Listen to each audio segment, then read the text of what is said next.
Voilà, Mbote Bandeko Balandia, CSTV-RDC.com. Merci beaucoup de vous avoir nombreux sur vos petits écrans pour suivre cet élément, cette émission, ces débats démocratiques, un débat des responsables entre mes deux invités que vous allez découvrir tout à l'heure sur votre chaîne de la diaspora congolaise, chaîne Oye la Cabino, toujours n'a pas versé, n'a pas chapitre Évangile selon Congo, pour n'aloba qui n'a émission Nabino, Évangile selon moto na moto, tokoyaka na ba chapitre à Congo ni na mesana ko lobatango nyonso, Congo za lokola Bible ba chapitre eleki ebele ko le quand même na la Bible, lelo toko fungola verset nini chapitre nini, tokoyeba ngo totale na émission na biso, na émission biso lelo tolobaki esengeli pe bandeko bakutanaka basalaka mwa ba débat alors ya kofinga na te tozo tirer déjà attention na ba invité na biso o baza déjà na biso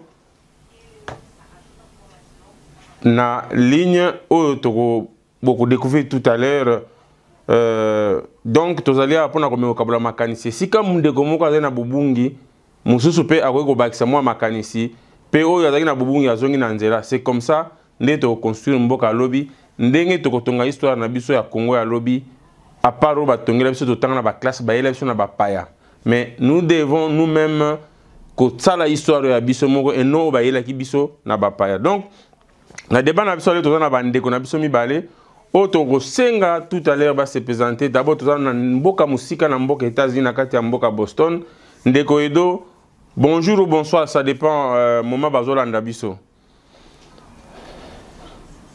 Bonjour ndeko na ngai. Bonjour. Alors bandeko bazolanda yo sikoyo bayeba est-ce que monsieur Edo kombone yango wana o préciser peut-être ngana lobi Boston nzoka ndezaki nango Boston te o se présenter bandeko ya Congo soki baza kolanda yo yoza nani kombono nani ozali wapi?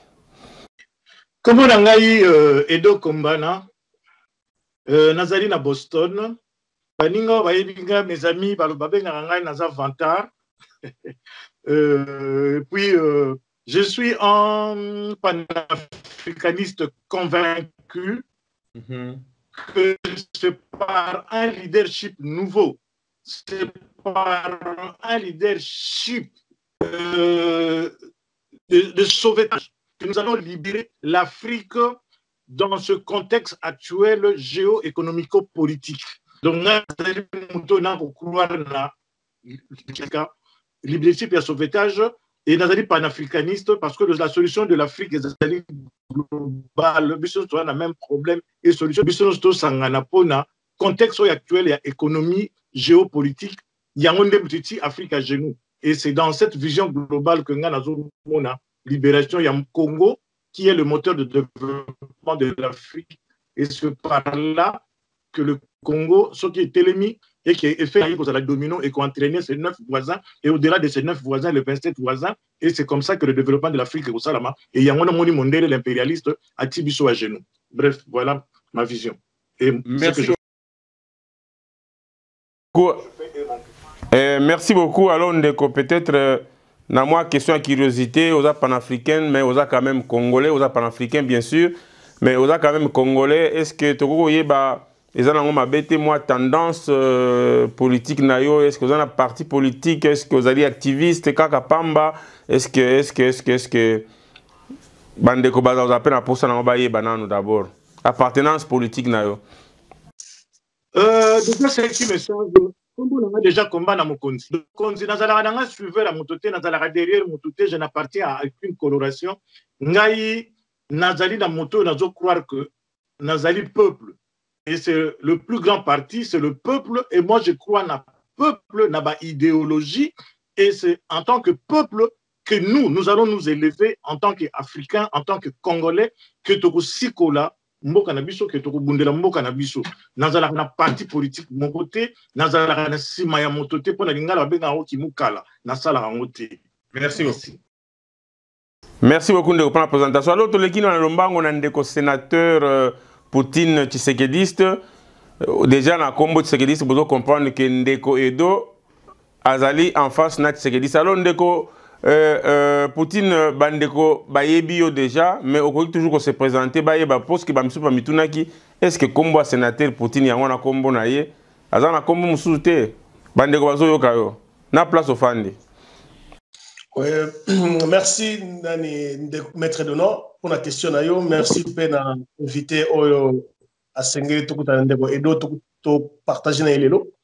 Kombo na ngai le kombo na ngai ona mipesa ona sepela na ngo na nazala na ngo oza pona ko ndenge nazali ko bundela na komba na ngai politique malgré ndeko ye a mipesi connotation politique te mais na maloba okoye ba place nini azana connotation politique peut-être amiebe la raté nga nazali membre ya UDPS pe nazali tshisekediste donc na kombo na ngai ya soro bazo benga kombo na ngai Clément. Voilà. Merci. Merci beaucoup. Alors, le Kambang, on a débat Nabiso. Je pense que le débat a été demandé, je pense, sollicité par notre frère Edo Kombana, au Azali Namboka, États-Unis, vu la situation politique au Kende. Yango asengela ki amona ki ndenge bino batisekediste bobimaki ndenge bino bato IDPS boza au Kende alobaki esengeli quand même komona clair peut-être ba zone d'ombre za ebele. Peut-être yemo kate mto komona ba zone d'ombre, peut-être batu musupe ba goza pe na kana ye mais bazo comprendre clairement ba mbezo leka yango on a préféré ki débat. Encore une fois na sengi bino nyonso d'abord merci beaucoup. Na muto sollicité na muto accepté débat. Je pense que na remercier bino to le kapena lombango to ba na monsieur Edo Kombana. Soki ko bonga mamuke na caméra o ya mwa mubimba e osala bien ndeko Edo ba mona yo parce que ozo kata na mutu. Merci beaucoup, Marie Katani Mouké. Bon, voilà, au monani. Merci beaucoup. Alors, première question, Ndeko Kombana. Tant qu'on sollicite qui débat au Lobaki, osa comme on a besoin d'ombre belé, na batu ya UDPS. Tout question nous dans un premier temps 3 minutes sur les possible expliquer biso flou ni nous a comme on a. Et na 3 minutes na ye Ndeko Clément ou Ndeko Poutine. Okoki ko réagir na nous te ceux qui te pèsent sur parole de ceux qui si 3 minutes na été et je préfère encore botel la rappeler ba montre na bino pour ce 3 minutes ne koki ngana okata na ngai et sengeli to pesa moi ndeko temps asi sa koloba et ainsi de suite. Alors émission na biso to abuser pe na confiance ya balandité to qui s'appelle RT to le bela l'essentiel to za la bana mikete to za ba mikolo puisque mboka ezo senga mbato ya bwanya lokola bino. Alors ce boko ya na bassesse. Alors, il y a un débat à niveau de César. Tout maintenant, moi, débat na biso, moi, likolo. Ndeko Clément, Ndeko Edo, Ndeko Poutine, Tshisekediste, malobeza pa Ndeko na biso Edo, na mboka États-Unis, na Boston. Et là, on ni oza comme on a clarté au lingi bandeko ya IDPS ba expliquer yo. Malobeze pa na yo. Merci Mingi. Encore merci Ndeko Nangaye Nenga Ndimito débattre. Ngai émission lelo na lobaki yango na benga kiyo na lobi naza na besoin batuba désenvoûter ngai ba déchaîner cerveau na ngai parce que peut-être que nga na li coincé nazali bloqué peut-être nga na comprendre te pona d'emblée pona ba tina émission ya benga ki émission ezali parce que ndeko peut-être ayebité moi je suis parmi bato oyo ba soutenir UDPS dans l'ombre na heure ya mobutiste makasi bato ba yebi vina nga ba koyeba ki quelles sont les fonctions que j'ai occupées, quelle était ma position de la Deuxième République. Donc, tout ça, sont en danger, on soutenait UDPS dans l'ombre. Alors, Nazalaki Kokouar n'a pas Tshisekedi Makasi. Mais jusque-là, Nakota n'a pas zone d'ombre et belé. Par exemple, Oyo Zan Abiso Lelo Oyo, Nalingito Bandelana Nouana, Nalingina comprendre Nanou. Et là, Tindi Bandeko Nabiso Lelo ya UDPS, pas qu'il y a une élection. Nalinga va expliquer après, on est au débat. À partir de la réponse, na couper ça y question au Nazanango, au Yonga comprendre te. Question de na comprendre te pourquoi il dépasse à tout na élection. Nazon sérieux malobandi. Merci beaucoup. Je crois Ndeko Ayoki, Ndeko Poutine, pourquoi il dépasse à quelle élection? Merci beaucoup Namutuna Nayo maître d'honneur. Nazape merci pe na Ndeko Edo.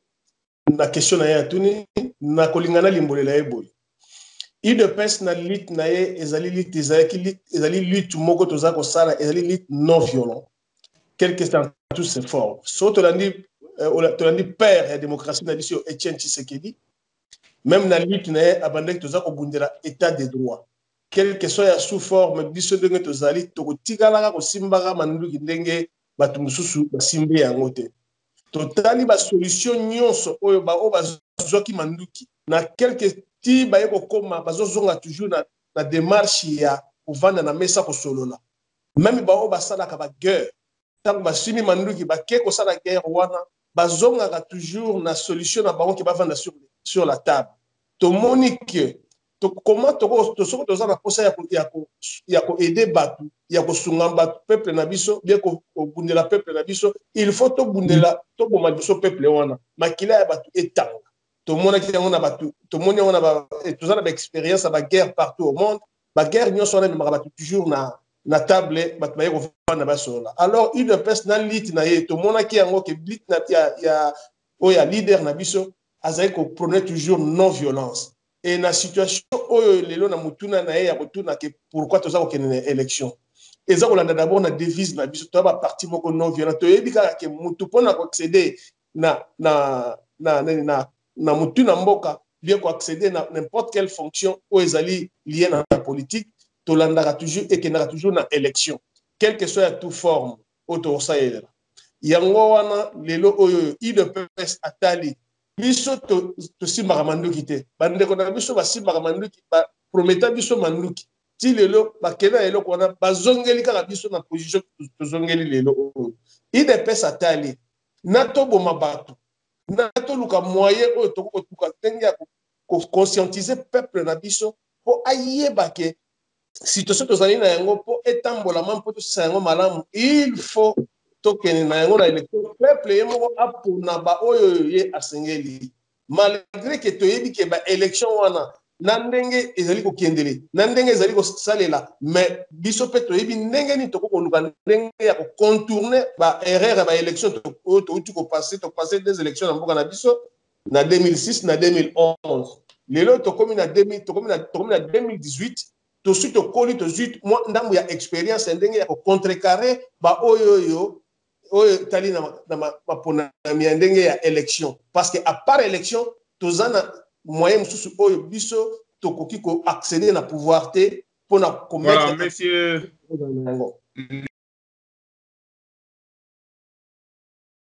Ndeko Poutine, merci beaucoup. Je crois 3 minutes ne koki. Je pense que c'est de comprendre en un mot.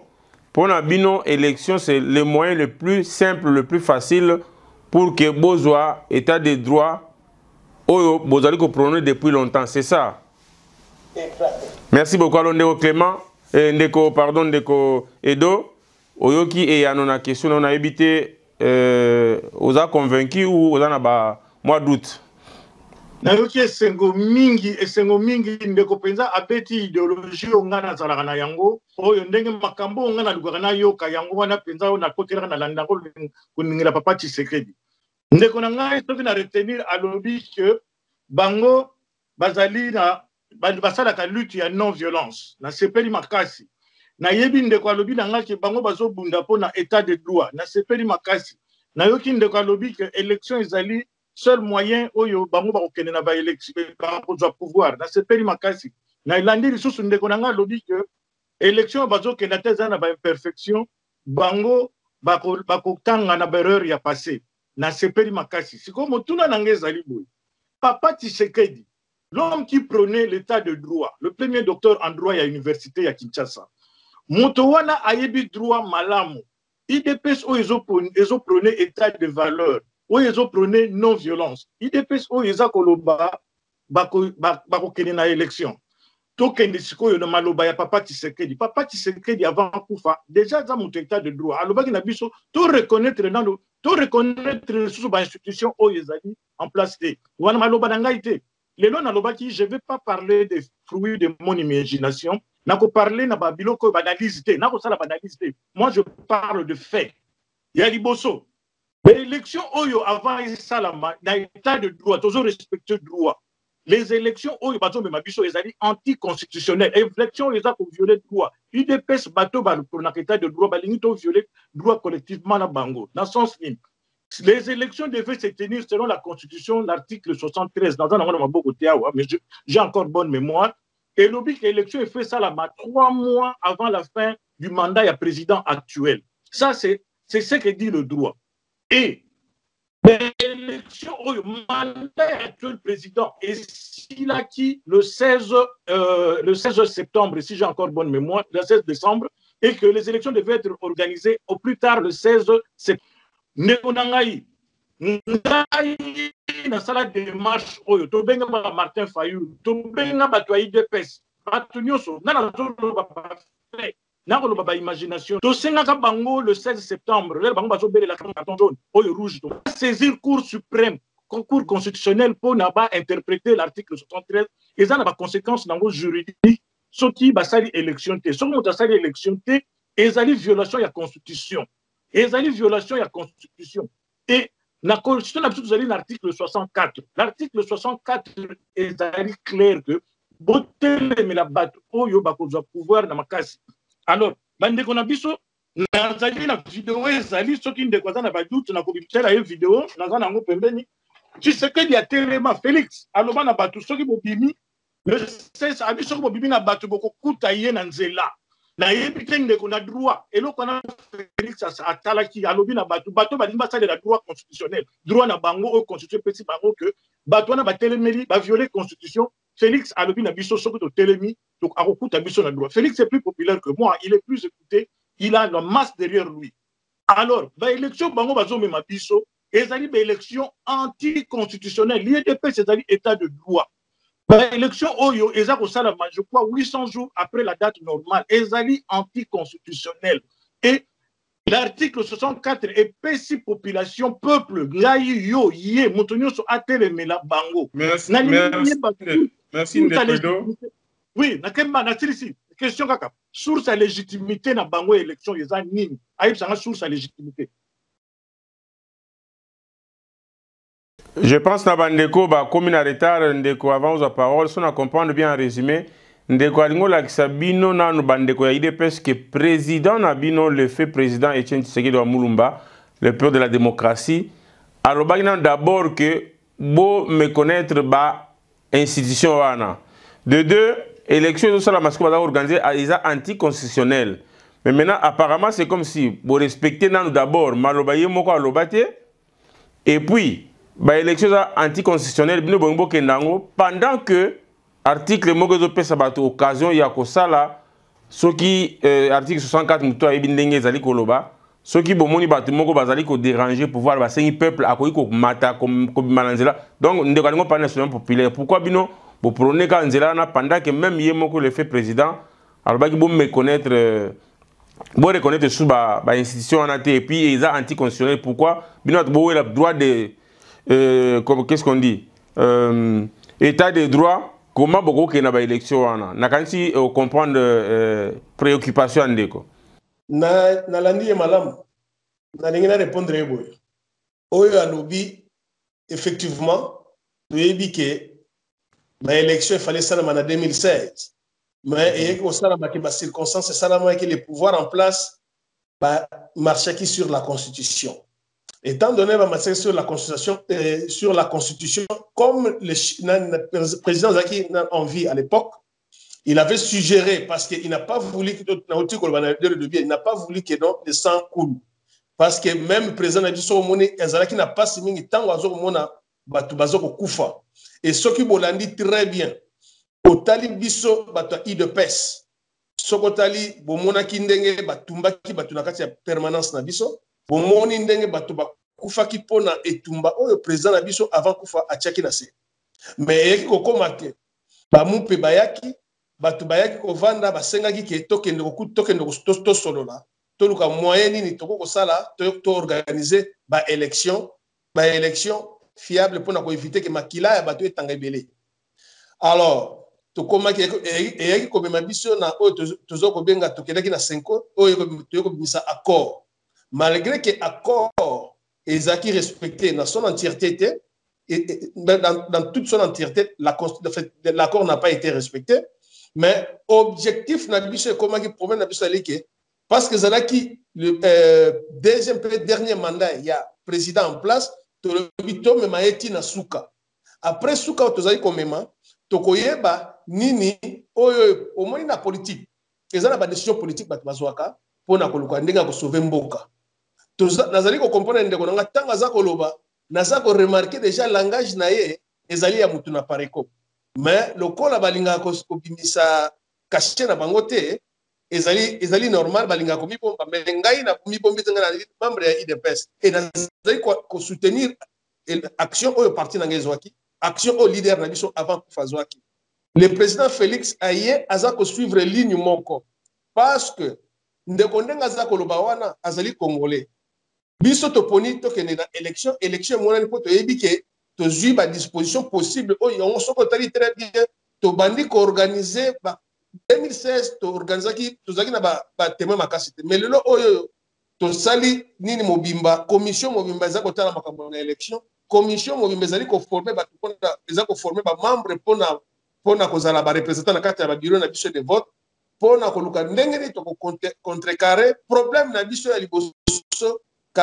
Kabila along parce que zeli mandat na ya suka bomona ki na ndenge na article 70 on ndenge ba telemeli ba lobi ke pour président oya longa il faut élection et salama yango l'une des raisons par le biais ya toujours kolanda biso de la part ya biso de IDPS ko ba totali ba état de droit toza ko respecter ba texte on remarquer yango peut très bien to respecter accord malgré bango ba violer yango solution toza na ngo lelo izaka ka élection pona koluka ndenge nini tokoko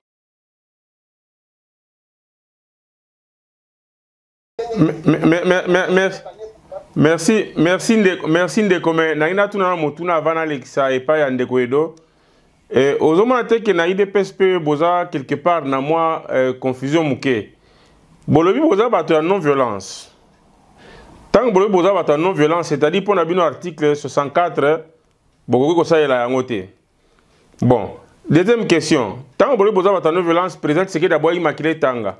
Mais je me rappelle à l'obéi que Bokende Bobouka va prison, Bobimsa va prisonnier. Est-ce que vous avez non violence ou vous avez violence? Na évité Bangaba Bouka va prison, on dépasse que vous avez malobane moko, et ça malobangai, mon panzi sangote. Na évité Ogo expliquer Bissoni ni place wana. Na ingo expliquer le Kolobabou. Président Nabiso envie, atika kotinda batu bakende bomabatu. Atika jamais continue à faire un batu, mais après ça a toujours peuple, ça a toujours pouvoir n'aille pas peuple. Même ce que vous remarquez qui élection en 2011, à ABC peuple, bokende bozulanga imperium nangai. C'est-à-dire, c'était d'une manière d'une autre. À sa population, vous devez appliquer votre article 64. Parce que l'article 64, on a le pouvoir mobile, mais pas peuple. Le peuple a manifesté en gros. Et ça, le président, il y a un côté à tellement.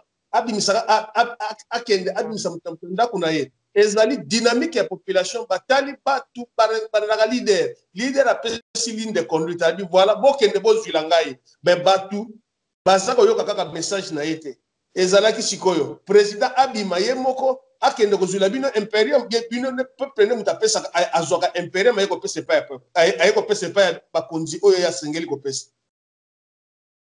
Bon, naina zonga muke na avant ndeko Edo à répondre yo, naina tuna ndeko Edo question moko parce que na comprendre préoccupation na ye esengeli botika élection parce que mboka ezali ndenge ezali on a faut permettre peuple à bimala balabala. Bon, question mona ina poser ndeko par l'article 64. L'article 64 est précisé que seule possibilité à kosa lango ezaka soulèvement populaire to ezana moyen mususu peut-être bandeko mususu ba yebite signification article na malamu ndeko Edo okoki ko meka ko répondre avant soko ko réagir par rapport à ya maloba ndeko alobi. Oui, na ko combiner ba biloko nyonso na 3 minutes na ngai parce na okende na ngai rapide. Premièrement ndeko répondre ngana question na ngai te na éclaircir ndeko. Question na ngai ezali bango bazali état de droit, source ya légitimité, source de droit. Na droit nini oyo bango bazokende na ba élection oyo ezali antidaté, c'est-à-dire postérieur à la date de l'élection. Source, bango basa bato état de droit. Ne doit répondre à la légitimité de l'élection, bango bazo kende. Quand je pardon, Dego. Nagoui peut-être que parce que Nalandi et le Benaye. Je pense légitimité basée à un accord à 5 ans. Tant que accord à 5 ans, on suppose que va mettre en évidence constitution. Ndenge to landa ki ndenge pe bandege musu ba intervenaka, ba politique musu ba intervenaka. Donc ba accord il y a 5 ans et boma qui constitution te. Mais quelque part et ça là qui n'a moins évidence, ba na ba accord à 5 ans. Je pense place bango bazoli à moins que ça la réponse nous c'est comme ça que moi j'avais compris dans ba interview tout ça na ba politique musu. On va continuer non ndeko.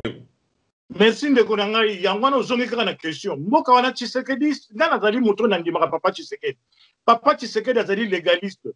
Boye bisanga légitimité ya bakor parce que la constitution a réglé le problème. Ceux qui batu du pouvoir na makasi et lobby batu ba appliquer article 64 qui dit ba lobby botel mais la batu wana ndenge nyonso pona bo empêcher bango ba exercer pouvoir. Na lingi na yeba source oyo bango ba lobaki na bango que ceux qui batu du pouvoir bo que négocier le dialogue bo ça la bakor. Base ya IDPS, le peuple, la base de l'IDPS ngai tende ko na ngai. Base IDPS yembaka zongisa ye na Rwanda. Base IDPS le bakate toko ko sala bakor. Base IDPS le bakate toke na élection. Base IDPS yembaka zongisa ye na Rwanda. E ngana ko lo batango Félix bat balobaki na batu moto ya ko bibana balabala ko kuta ye na nzela. Acte wana ndeko na ngai na droit ye na tuni aname consultant yo ndeko dona ko répondre ngai. Acte wana droit babenga ngoni.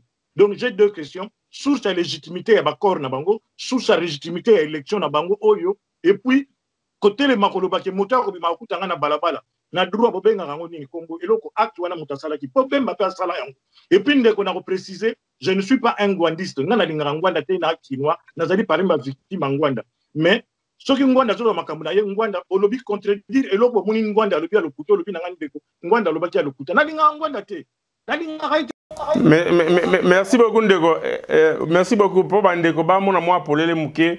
Est-ce que nous avons une question avant de répondre? Question, est-ce que l'article 64, seule action est soulèvement populaire? Quand on a la possibilité de faire l'article 64, et ça, on a un soulèvement populaire, c'est ça. Et quand on dit soulèvement populaire, qu'est-ce qu'il faut faire? C'est ça, on a évité, vous expliquer, on va comprendre. Pour nous ça soulèvement populaire, on va comprendre que, ah, voilà, est-ce que le soulèvement populaire, et ça, on a un point pardon, l'article 64, c'est un point qu'il faut se soulever. Et comment? Article 64 et lobby, bateau bajubo konzi, na kidoma, peuple a télémélaye, na moyen nyonso oyo ye amoni. Peuple a lobby, va préciser moyen, mais il faut empêcher bango, parce que c'est le peuple, au moins ce que le peuple a télémico, peuple a botoli pouvoir. Et ça n'a ni crime, ni assassinat, et ça n'a condamnable parce que le peuple est le souverain, il est le détenteur du pouvoir, c'est-à-dire il peut faire du pouvoir ce qu'il veut. Bah condamnera peuple tout sera téléminé à balabala ou bien pour mi batu, peuple a sali soulèvement ou à Zuminduki ou à Bouki ou à Toumi, jamais ils allaient condamner parce que le peuple est le détenteur du pouvoir. Moto o ya empêche à peuple, n'est Félix a télémaki, mais surtout en Amérique awa. Article liboso ya Amérique le motabo libre. Ce que le biga na mutuko bouger te bakanga yo que 20 ans en prison parce que ou empêcher liberté, c'est ça un état de droit. Et peuple wana batu balingi batela mutalobi que soko bimi na balabala na hôtel melayo na lingi na yeba ndeko na ngai na droit. Phrase wana oyo bemba loba Félix pa loba yango na droit babenga rango nini et puis na zongi sous question na ngai légitimité de l'élection na bakor et outil wapi parce que tous ba légaliste ngana za moto dans la ndaka papa Tshisekedi na makanisa na ye ya loba ke école ya zali moto ya droit na merci beaucoup. Pas d'attaque personnelle. Merci beaucoup. En attendant de répondre, moi, page publicitaire, bongo, tout continuer, je pense au saisir ma question de bien. Tout le temps, moi, publicité, bongo, toujours, on fait sa réponse. Ok. Avec Sepela TV, besoin que tu aies ma banyongo exaté. Pour pas la biso nyongo ezalate, ça peut faire un mois que foutite, fouta 15 livres na autopélicio. Ça peut faire 6 mois que foutite, fouta 15 livres na autopélicio. Même plus de 1 an, ça c'est plus de 1 an, non, foutate au kanisi kozana nyonga makasi. Comme tu sais maman, comme tu sais papa. 15 livres à pamba, pour rétablir service non. Et je te dis, on va na andako, on va pas bilinga, c'est la TV. Voilà, ndenge naïb sarabino bandeko balandia TV rdc.com. Chaque fois naïb sarabino soki bolingi botala dans un en fait bato liboso ba ko tala émission Maître Donald Salaka. Toza na chaîne ya télévision na kati ya décodeur Sepela TV. Décodeur Sepela TV eza décodeur oyo muke oyo. Oyo bandeko na biso à Londres basunga biso ba congolais tokota ba chaîne nyonso awa. Et décoder oyo soki ozana ngo tia na sac otia na manteau nde naza na veste bo na kotia na veste bokomona ki ekofanda na kozana difficulté te donc na tia na veste c'est-à-dire kokota mbona ngo partout même na Congo soki internet eza malamu okota la yango donc décoder Sepela TV soko lingo somba yango okoki kobenga maître Dona soko fana na Belgique. Au cas contraire soko beti na internet Sepela TV okomona bakopesa ba adresse oyo esika okokomande décodeur eza nango moke même na sac okenda ba voyage na Chine na Turquie okosanuye na hôtel te okoki kobranche yango internet ya malamu okolanda programme oyo nyonso okanaki kolanda oyo okoki korate te ntango oza na voyage. Donc ba émission de débat boye liboso bato baza ba décodeur bakomona yango avant que bato ya YouTube na ba internet ba réseaux sociaux batala yango. Donc voilà, ezali juste moi page publicitaire pour boyeba que décodeur Sepela TV ezali pona ko aider bandeko batala ba chaîne nyonso ezala ya Congo, ezala ya France, ezala ya Belgique, ezala na 4 ah voilà. Tozongi na plateau na biso toza na bandeko oyo ba Sepela yi komona pe komonisa clair ba esprit fungwama na bandeko peut-être ba zone d'ombre ezali na makamso ezali na kati ya politique na biso ya Congo. Yango tozali baku ya ko meka ko sangana na bandeko ndeko Edo Kombana ya Boston na ndeko na biso Poutine le sénateur oyo les grands sécuritistes ya UK nde lelo baza na débat oyo bomoni banda to bandi ezali makambo ko finga na te. C'est comme ça tolingi Congo alobi ezala ole ezala ya ko inonde internet na ba insulte na makambo ezanga tina oyo ezali ko consulter pendant que bandeko bazo kufana mboka yango esengi to aider pe ba politique na biso na ba débat boye ba arrêter pe quelque chose de bon ba yoka pe souci à peu parce qu'à travers le débat nde ba politique ba ko yeba ba peuple bazo kanisa nini pona Congo et permettre bango pe batala so bazalo ke mbangu bazonga sima babi ah ba peuple balingi boyete. Donc voilà souci na biso souci à mettre dona mobundi la peuple congolais yango wana na kati ya émission na bino évangile selon moto na moto. Alors tozongi siko na ndeko na biso Poutine sénateur tshisekidiste na motuna na mituna o batuna kiye na ndeko Edo à répondre et quand appelle mituna bandeko belé pe bazo mituna totikelo malo bandeko o répondre 3 minutes na. OK. Je vais répondre sur la première chose, sur la source et la légitimité où est ça qui est toqué de dans la dialogue. Au début, qui est d'abord le 19 septembre 2016, le pays comme élection ça n'a quitté. Comment une situation non état. Donc il y avait plus des institutions. Alors, pays côté na moment comment que na ébullition mo comme ça là que non pays eko ya na bitumba makasi.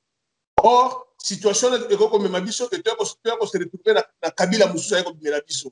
Alors, la classe politique, il fallait qu'on réunisse la classe politique pour trouver un issue mo eko aider que to trouver pour zonga na ordre institutionnel.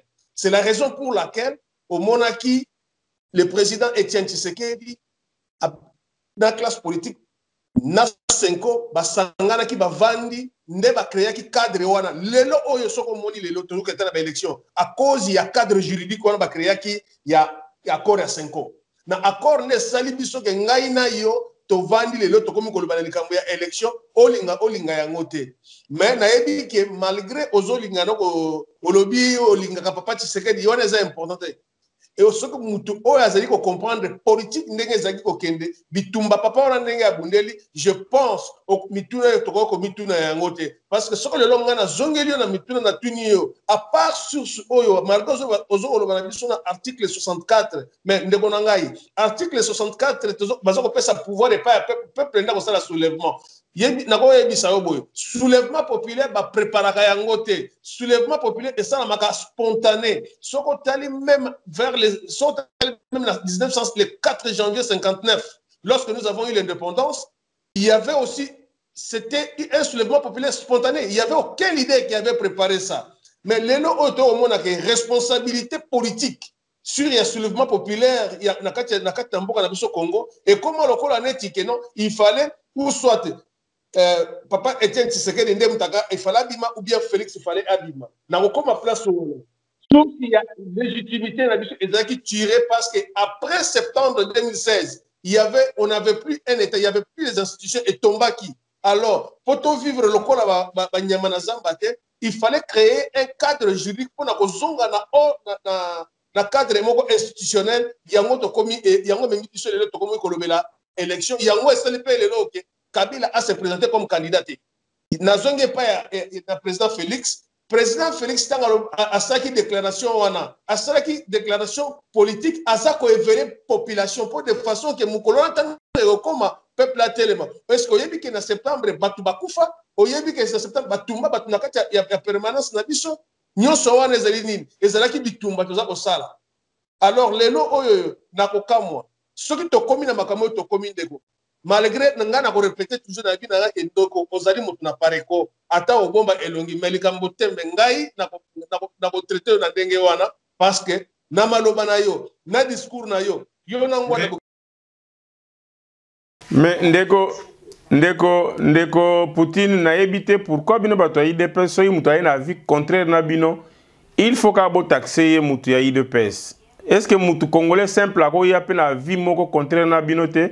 Wana ya liboso ya mibale réponse na question ndeko j'ai saisi réponse na yo na saisi pe question ndeko. Alobi boye légitimité wana ya okebe élection bozo yango api bolobi ndenge na meka ko sembola tolobi ke na bakora 5 mais ayeko bakisa bi na bakora 5 na ba élection légitimité na nyonso wana bozo légitimité nango wapi?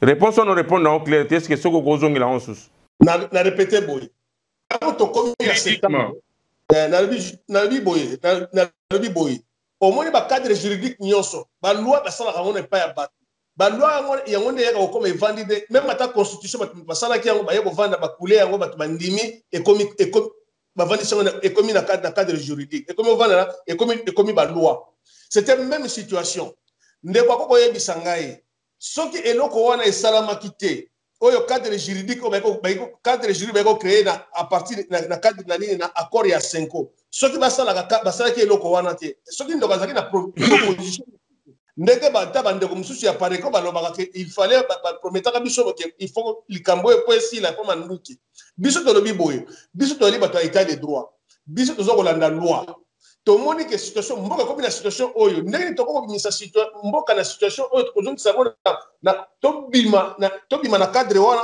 tolongo na cadre oyo komaki ya mabe tovandi sa mboka na biso na cadre oyo tosala ke non toyeba place toza kokende lelo oyo toyebi place toza kokende na place to commise lelo oyo ata tolobi ke soki élection ezalaki soki tosali élection te nini toko ko trouver comme solution parce que soulèvement populaire ndeko na ngai ba préparaka yango te ezalaka spontané okomona kaka eloko mukie et se déclencher même na tant tozo ki indépendance ba préparaka soulèvement populaire ya indépendance te ezalaka spontané mutu moko tako beta to même ta ba perdre na biso indépendance ba préparaka yango te ba elamuka kaka mamoko ba batu batomboki bakiti na nzela ba bengani ba colonisateur donc na ko répéter yango lisusu pona ko limbola ndeko ayeba très bien quand source juridique ya zako ngakoloba wana source juridique ba créer c'est-à-dire il fallait qu'on réunisse classe politique bata majoritaire bata pouvoir ba vandi po ba yaki ke mboka komo ke na kopela moto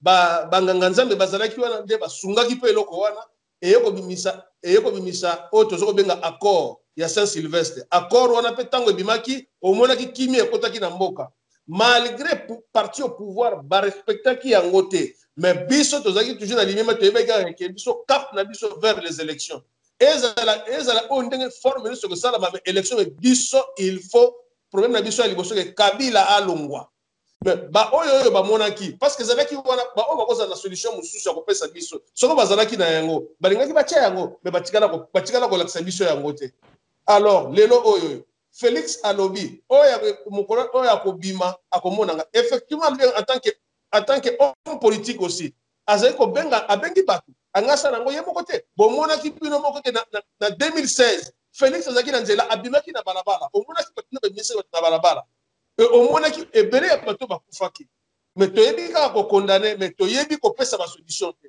na mbula ya lelo na mboka na mbula ya lelo merci ndeko merci ndeko soki ndeko baza na solution o mususu à part élection ayebisa biso apesa akokosala yango balobi soulèvement populaire solution yango wana balobi soulèvement populaire solution yango wana spontané hier akokopesa ndenge osala soulèvement populaire parce que soulèvement populaire ezaka spontané bapreparaka yango te bato bazolo baka soulèvement populaire nani mususu a préparé soulèvement populaire asali aye na méthode mususu bato IDPS aboyi. Merci beaucoup.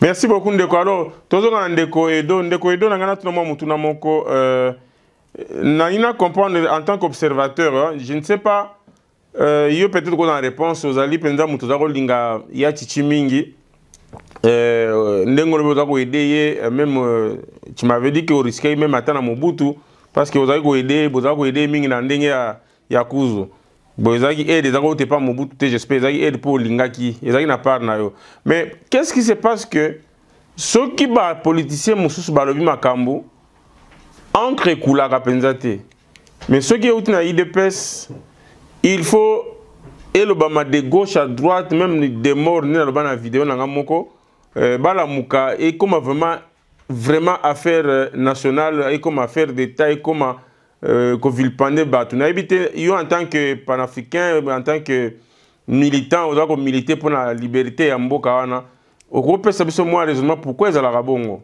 peut-être qu'on a mieux placé.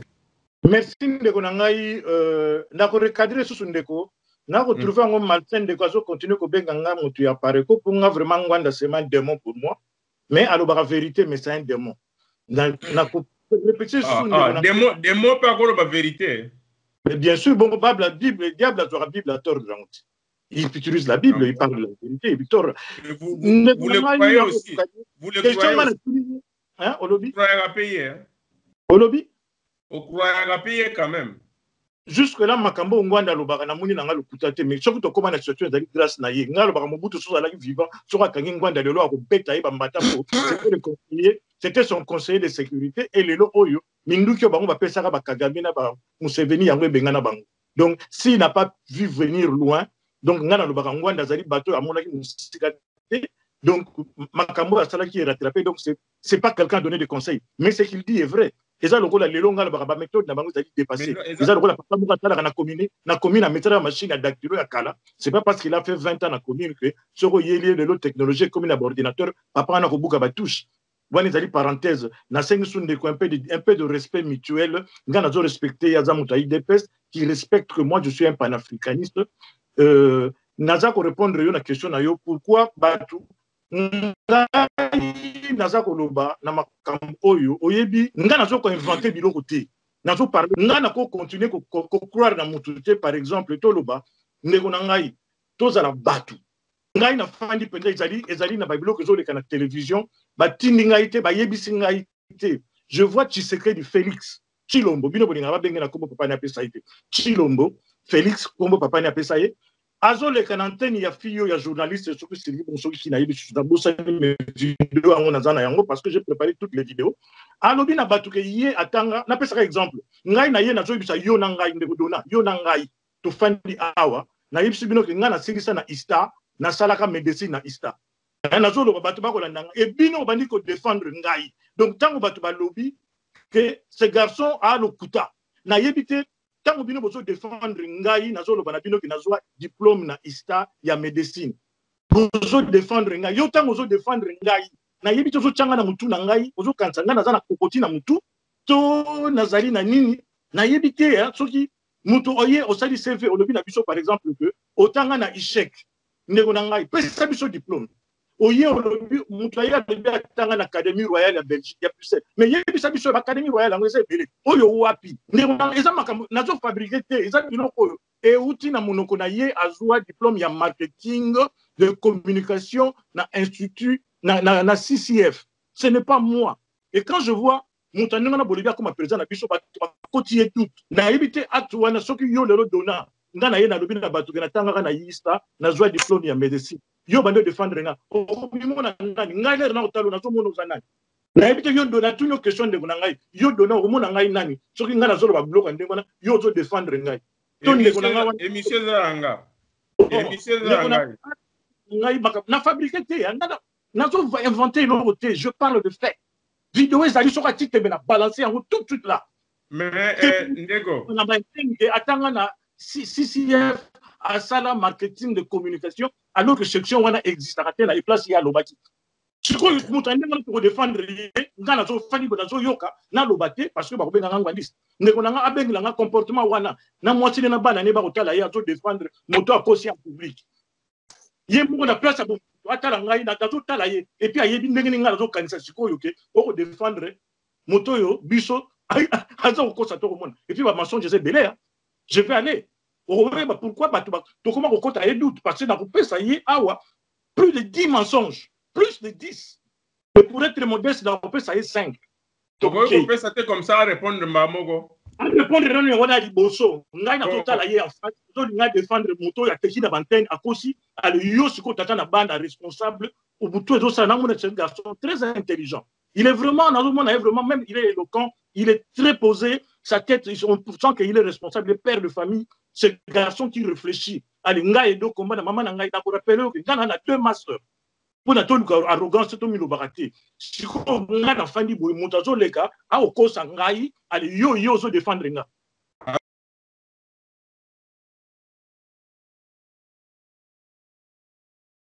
Alors, ndeko Poutine, nakanso yoki, histoire ya diplôme ya Fachi, oyo encre kulaki partout, ya kosi katanga. Diplôme à l'équipe la télévision, à l'objet katanga doit marketing de communication na CCF et on a pris à la radio. Alors hier c'est quoi hier défendre ngana fin du bonazo yoka. Alors ndeko Edo na éviter yo zo ipe chance en tant que aux a des masters, aux a quand même mutotangi, aux a peu responsable ndenge pour lobby. Est-ce que aux a curiosité à vérifier biloko nyonso na pose à la sûre que da lukuta?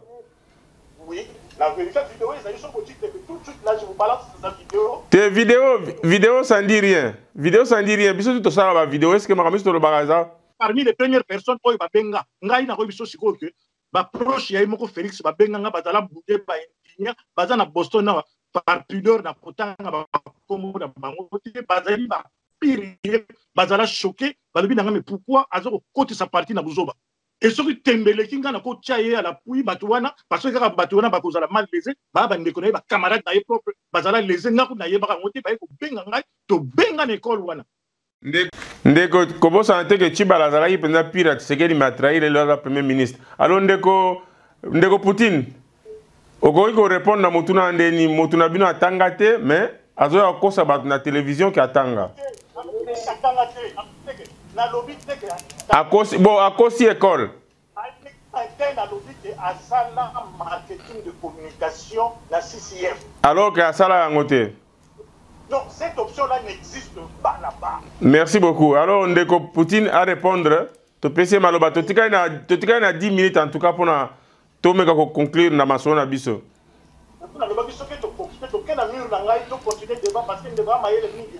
Mais Togo là la pongite bon. Ndeko répondre yokas. Tu peux essayer 3 minutes. Tu peux essayer 3 minutes. Na moni tension bandi mata.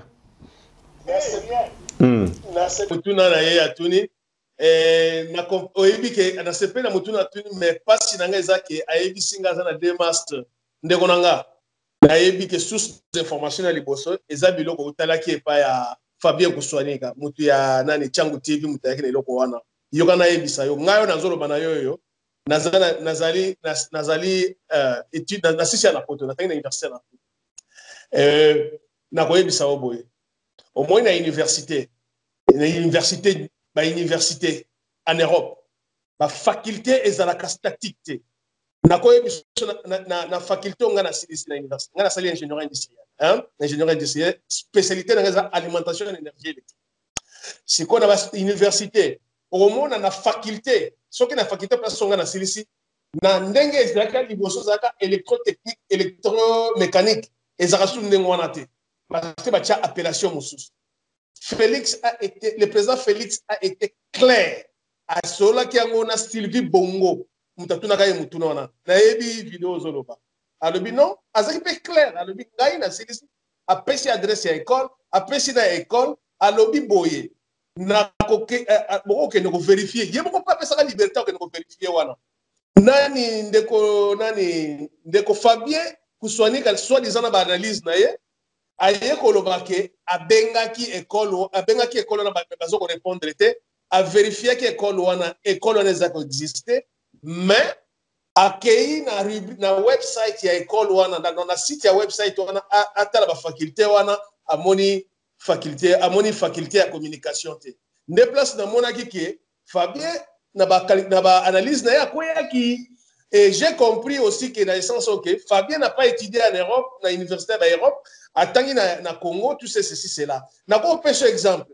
Au moins, dans un cas, na Congo, na Mouké, au moins il y a un institut pédagogique national hier ezalaki institut pédagogique national maintenant institut pédagogique national aujourd'hui comme campus mais ce qu'on a fait dans le département à l'époque département à l'époque na IPN bazaki na département histoire na département histoire ezalaki na soko bato basali histoire okuta na département wana ezalaki na spécialité ezalaki ndenge mususu melelo ekoma ndenge mususu na lingina talisa oke Félix a dû bien étudier attendre l'école wana assisté école wana ngana ko apprendre il est gradué na communication et marketing na CCF alors mutu aye ko dungisa bino na nini wana omoni biloko ko yoka biloko ba YouTube yango moni ke batu fo ba ndenga ya ko sala ka ba analyse Fabien a participé na biloko moko ona ko loba pe o ba jeng o mutu kumisi siko ngwanda olobi ke malgré ça diable mais alors la vérité un diable qui dit de vérité ça passe parce que ce que tu as dans la situation tu as dans le lelo c'est à cause des gens comme des Ngwanda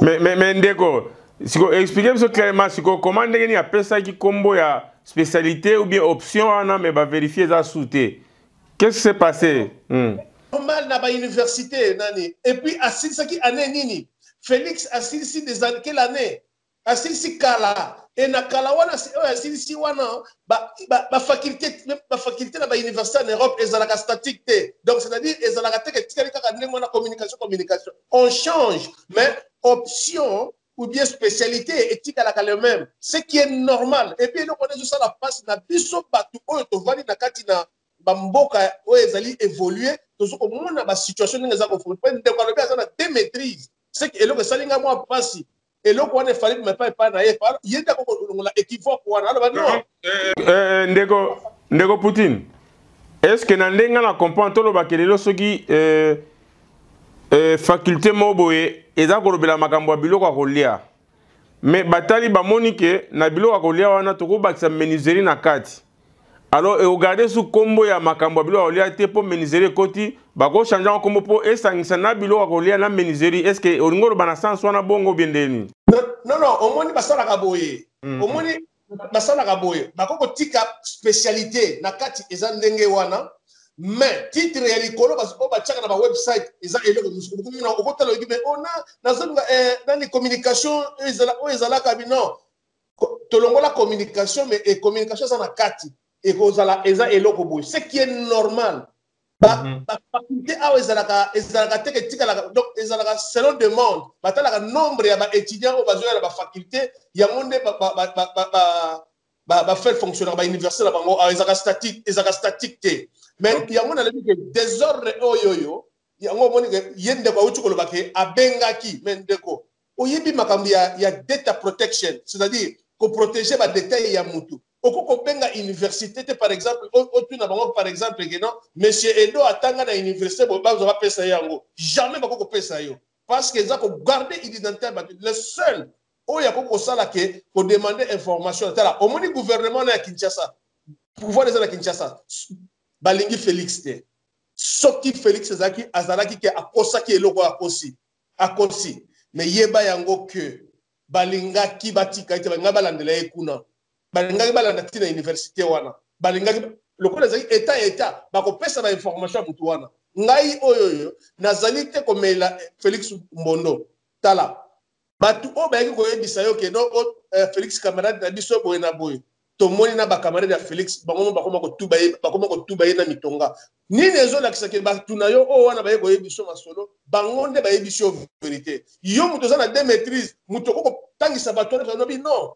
élément wana mutu ko confirmer ke eloko to ba keloko za elokuta soki université yango moko e attesté elobi ke mwana monani le président Félix atanga wana te mais soki ezaka ke biso moko nde par ba radio trottoir ko bebisa ba honneur ya batu parce que oyebi combien batu so batu na pe bango nga pas na position ya Félix lelo oyebi wa lelo yo kozala ndengo za wana batu mususu o peut-être o yokola na bango mais lokola yo kozala des master yeza na master te akolinga pe yote akoloba ba classe ni ya tanga to yebi biso ba kongole ndenge bazala mais ndenge na yebeli ndenge yo ozaleli je ne pense pas okoko kota na désordre na lobi na OK na eloko na telemelaka Fabien directement Fabien a pesa information oyo azana nini analyse de kena mabe parce que ya nga pesa eloko nga na lobi ngai na confirmer que on a dit Fabien tangi na poto te parce que soit tangi na poto alingaka ça l'analyse on te analyse de kena qui directement alors on évoluer on répondre à ma question musa tuna kiyo question musa tuni ngai atuni ok, d'accord. Alors, je pense que vous avez satisfait la réponse ou pas? Non, satisfait, oui, baza na attitude simpliste quand on tuni pourquoi baza ko tirer bango boulet rouge na pesa la nga passe parce que c'est le seul parti to zana yango oya ba congolais nyonso ndeko nanga zana ba raisonnement très simpliste raisonnement zo pesa baloli makambo Félix Tshisekedi akende kotanga na alobaki atangaki na CCF asala marketing communication mais pourquoi na yatangaki mutu wana oyo section wana ezalaki te et ça c'est une information vérifiable moto ya signaka diplôme na ye na leur wana na komaka même pas de place académique wana on a signé diplôme ça c'est de rien mais tozali na bamboka oyo eza ba état de droit Félix aza mutu azali champion à la communication aza communication ayebi en matière de communication plus azo garder mutisme plus il traîne des casseroles et surtout azo que na campagne électorale ba kopé ça est cadoté pour na kolongo l'équivoque wana il est simple Félix a diplôme na en ligne ndeko na ngana au défi ngana ko lexa heure ngati na discuter le diplôme de Félix c'est trop bas pour moi parce que azali encadré na Lwakabanga azali chef à communication na ye et tango ba lobaka ke nani makambo ya moto yo Rwandais ou Burundais ou Gamere ba chaka diplôme en ligne. Donc Félix il est simple le to lexa heure yo ngana ndeko na ngana yo to eza buzoba to ko lexa heure na discutation le diplôme de Félix qu'il mette son diplôme en ligne. Donc na longole loko wana de deux na ko yebisa ndeko tango zo loba makambo ba mensonge à Félix oyo yo tuna nga question wana en dehors de diplôme na ye Félix Atimba Mutema aloba na biso ke azako zambongo ya parlementaire yena tata mwasi na ye bazo zambongo ya parlement ndeko na ça fait mal biso bimaka to kende musala muta rêver ça Félix ezali Zakari Bababasu Félix a biso lo kasala na mbongo wana ti ya parlement Félix ndako lo balelo ngai to botama bazo ba to fani na poto lelo boko yebisa biso ke boti mort corps papa Tshisekedi na mort ba yebisa biso mort genini tozali naïveté et bembo bati na cercueil bambomé tolanda même interview à moto amboma corps papa Tshisekedi ce corps ne peut plus être à la mort wana ezali nga benga ngo ozomona biso lokola bayuma to fandi boto fanda na poto pour les besoins géniques na ebité ndeko donata yo moko soko fandi bino corps papa Tshisekedi za na mort ozomona ngo teke bazo manquer au respect que bazo kanisa ngo esprit yu modali faible oko croire na bazoba ya Marte wana ndeko na ngai nazo kende ba mensonge à Félix ndeko na ngai to fanda awa to keina ba élection na ba accord na bango ndenge ba lo pa ko sauver mboka oyibinga na ko kapasi makasi na ko kapasi makasi ndeko na ngaka bosa na tena yebise les deux mensonges boso po miso ezali na ko bakisa na ko kapasi makasi parce que ko sala ba accord lelo oyo papa wana fait Tshisekedi c'est un papa que moi je respecte avec le charisme qu'il a a prêté serment en tant que président de la République tant on va sali ba accord wana lobi que IDPS l'opposition a doit pouvoir ba pesa papa Tshisekedi poste ya sensa poste ya sensa zali ndenge lelo tozomona muto yo Tumbazazu qui s'appelle Olengankoy donc Tshisekedi vraiment avec le respect ce que tu balingara papa wana yana ba bata IDPS balingara bango te basalira bango ba papa wana linga koma na place ya Olengankoy c'est-à-dire nommé par Kabila na linga tu n'aura question qui allait nommer Tshisekedi na place ya Olengankoy c'est Kabila par ordre de préséance ce ne sont pas des eza bakoro basalaki te eza Kabila mutanga nommé pouvoir c'est les accords qui allait nommer l'encoy. Dans l'accord, il y a donc tu sais que Félix a rien à primature, papa n'a juste ça. Ordonnance est promulguée par Kabila, c'est le président. Tout matato qui t'a par ordre de préséance. Donc papa wana sori Kabila yé, papa tu sais que il y a télébi pas yamba Kabila. Dit un peu de dignité, un peu de moralité, un peu de respect. Quand on parle des accords, n'angobi batuana alors batabongo bino bolingi, ngai na pesa bango destin na beaucoup na yamboka na ngai. Papa ya bango moko ba respecter yete et les mensonges de Félix ezali epelé na lingi na yeba ndeko na ngaza na courage ebisa ngai mbongo impérieux mais alaka combien basalaka nango ni simple question ezalaki combien basala nango ni soka boyi ayebisa ngai atona na français babenga nango ni ozi mbongo ya population o utiliser yango opesi bango rapport te bayebi loko bosala na yango te atuana ils na kombo dango ngam je me répète par politesse par pudeur na ningo tanga kombo dango te mais dona yon bien ndeko soko zimbo ya les vol ngai na boyi ko ba kombo ye utana munoko na ye atuana ozimbongo ya population collectif fonds public biso fa en Amérique mais ça grave à côté la rango prison donc on a pas ni na vie politique on ngobe ngamo escroquerie alors na boyi ko ba ye mo ka yebisanga kombo ya atuana soko collectif fonds na public opesi bango ba yebelo ko sali na yango te opesi bango rapporter ba yebite mbongo ne kenda ne wapi atuana ça un nom juridique ye ayebisanga atuana alukilanga kombo adingi abongisa ngo ndenga dingi. Alors rapidement sénateur rapidement oyoki préoccupation ya ndeko bato mingi mpe balobelaka yango malgré balobaka mais oza na choix te oza devant lisolo yango esengeli oloba yango mpe en tant que tshisekediste. Bon, na répondre directement. Mbongo ya Imperium. Na kotuna na mutune pa ndeko apesa ngapo yedenga na continuer mbala moko. Ndeko yo na mbongo ya Imperium opesa combien? C'est toujours la chanson qui va na yebi chanson wana. Na koloba ngote mais soko lingi na kuzu na zali apona lobate. J'ai na bulletin na kotindelo ni na ngai omona yango. Na za ote pona loba yango, na za parmi les masses na sala mingi pona ide na tuni question mbongo wana kenda wapi. C'est pas les questions au pesa qui combien on sala qui. Je peux même si on a fait ça qui fait partie de la masse. Cet argent a été poussé dans la population. Et comme on est acte na posé la droit. Chose à la poser. Na poser question en conséquence des causes. Bon, Imperium. Il n'y a aucune vidéo où au mona papa Tshisekedi a signé Batumbongo ya Imperium. Mbongo wana ya Imperium, Imperium, c'était une action simple, il y a donc volontaire, il y a battu. Et il y a même les gens qui parlent sur cet argent, il va payer ça même maintenant un quartier. Moutou oya cause la peste, au moins on a posé question wana. Parce que Moutou oya cause la yeba pesa comme Mbongo ya Imperium. Ezala $1, ezala $2 à tikala cause reçu. Parce que au moins il y a à boire et à manger dans makambo oyo ya Mbongo ya Imperium. Batu mususu ndeko répondre ya azoloba nanu ya sikisana ndeko edo d'accord excuse pourtant ils ont kendi il y a à boire et à manger dans les camps ya Mbongo ya Imperium. Il y a aucune vidéo oyo komona papa Tshisekedi alobi non bo pesa ngai Mbongo pona Imperium. Yango likambo tozoloba awa pona ko libérer Mbongo.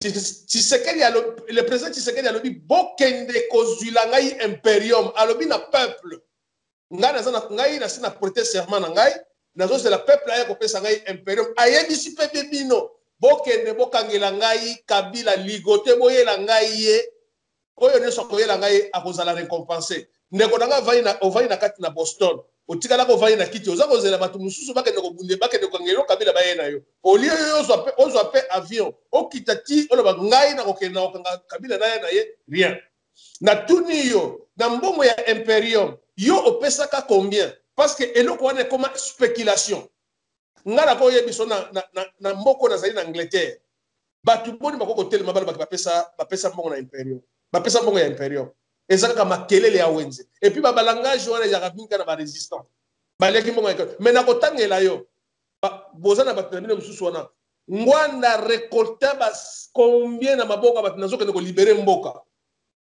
est-ce que au monde ya azonga azumi même batu mbongo batu bazana États-Unis wana est-ce que au monde ya ko sele bino compte est-ce que batu ba yebi nini batu ba yebi combien kotaka il dépêche kutu asengi le côté oyo nazo ngwanda sengi ngwanda yemo gazo benga batu na ngana yebi mutu na yemo kwa asenga abi président le biasa na posa ya di noki il faut bakamo ba connaître ça pour ko sikola mboko mbongo wana botuna yeba babanini mais Tshisekedi asenga eloko te ezaka ke po abotama ki Tshisekedi a décidé ko bundela mboka lelo ngai na yo to koma to yoko yeba tel biso yoko yeba démocratie biso na era Mobutu to yeba ki démocratie soki ezalaka papa wana te mais lelo oyoyo bozoba likambo ya mbongo ya Imperium mbongo ya Imperium ngana tu yango moi nazongisela ki omuntu na la vie ndeko opesa ki combien parce que ngana koyo ko telema ko lobelo ko moko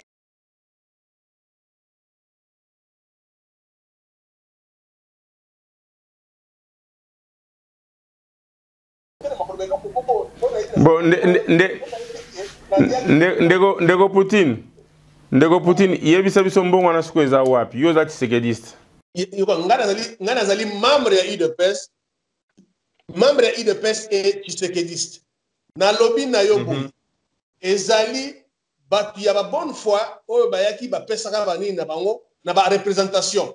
Donc ezali ba question ya ngai na za na ba élément sur place awate. Ezali ba représentation faut que tout na ba représentation ba pesa ba chiffre ko ba kuna parce que biso ba documentation na dossier tozalaka na ba référence na yango. C'est-à-dire soki ndeko ayebi ka pesa ki mbongo na ye et que a braqué reçu na ye et que a pesa ki mbongo na ye bisi yo na place ya pesa ki soki akomi azana posa mbongo bako soki a pesa ki bako pesa ye mbongo na ye nazo ebisa yo maître donnant eloko wana na kati ba mbongo mususu na ko biso na Angleterre onga na yebaka mbongo valeur mbongo ba pesa ka ezaka soki na fait soki to calculer ngo to transformer ngo en dollars et cause peut-être ba 1500 1200 dollars on ndenge na yebila ki liboso mais na yebite soko na simana ba tika na ko pesa mususu mais mutu to azai ko pesa bazo sa il a reçu omoni saka ke tangu balingi ba bebisela mutu nani omoni ya bangwanda ngwanda zui ba 6000 ba 10000 na ba mboka nyos oyo ba mama songa mbeli ba beta solo yango awa ndeko nana na tele alobi yango atama lobi ke ngwanda azali document alobaka de vérité yo so mona ndoki aloba vérité oso yoka ndoki aloba vérité alors soki alobi vérité so ndoki te wana komi nzambe soki ndoki akomi koloba vérité alors nzambe akomi koloba siko nini ozo comprendre na likambo wana ya nani ya mbongo ya imperium ndeko soko bimonisa pasi ya pamba soki penda yo pesaka mbongo braquer pesa biso reçu ya oyo otaka combien non parce que wana ekoma kaka ke mpona IDPS bapakolaka ye biloko ebele yango lelo biso totelemi tolobi likambo na likambo fo eyebana na source nango likambo na likambo fo tomona nini nango ndenge ezali kokende likambo na likambo nyonso bakoporte tovandaki nye lokola bababa tozokozalaka to se justifier te yango omonaki epesaki mutu nyonso pema alobaka mais pendant que bato baza koloba mosusu na ya lukuta na ya solo eza koyebana susu te yango totelemi alors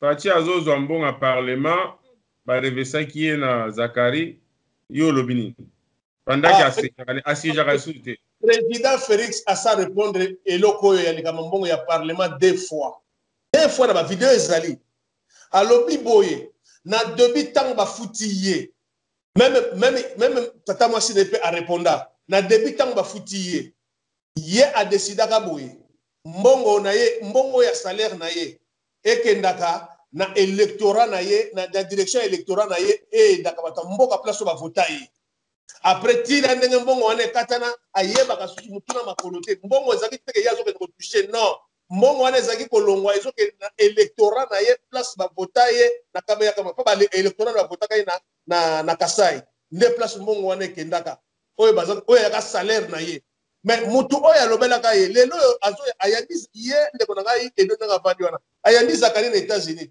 Zakari depuis akonyaki na parlement asaleli ye nini po ya yeki koloba ye mutu tala sikoyo mutu azwi mbongo ya salaire na ye apesi na électorat na ye esalisaka électorat bato ya mboka wana baki na pasi mais Zakari azwi ya ye azoke asombi bilamba ye alakisi binango na ba réseaux sociaux bomoni Zakari nde mutu ya malongo ya kopesa comme référence et puis soko otali na ba député nyonso wana à part Félix oyo azali député atialaki libanda nani asaleli bino musala pona Congo wana nani abundeli bino yo so mona Zakari na marche oyo votaka mais bomoni kaka ke bato ko kosamba eza kaka IDPS na IDPS merci ndeko tanti na ye tata mwasi ya Félix député Chika aloba yango très bien ngai nazo na koti na parlement te naza kozwa sale alobaki ya zo pe mbongo na ye pesa ko aider bato ba électorat na po bakuna bato na baza na passe au lieu que bato na babengaka ye ya bimisaka mbongo na ye tout ça consort mazui bazwaka mbongo et ça saka bato mboka wana voilà.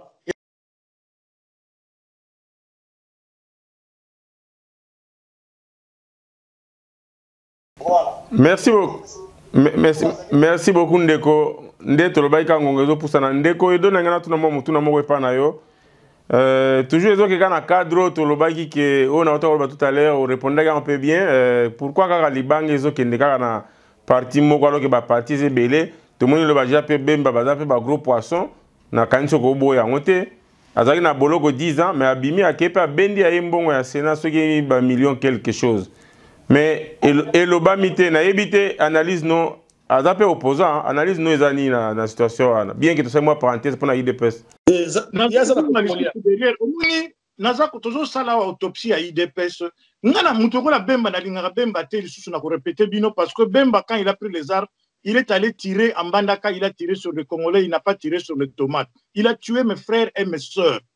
Et à Outaki na rébellion, Outaki na Ouganda, même chose nenge papa Tshisekedi bakendaka mobaki 2 ans na Rwanda, nenge papa Tshisekedi batandelaka tapis rouge na Rwanda, nenge papa Tshisekedi akendaka kosala deal na ba Kagame, nenge Bemba na lobaka Bemba tozalaka totikaka na makambo tozoloba, tosalaka melimelo te ponga na benga yango ezali ba fuite en avant.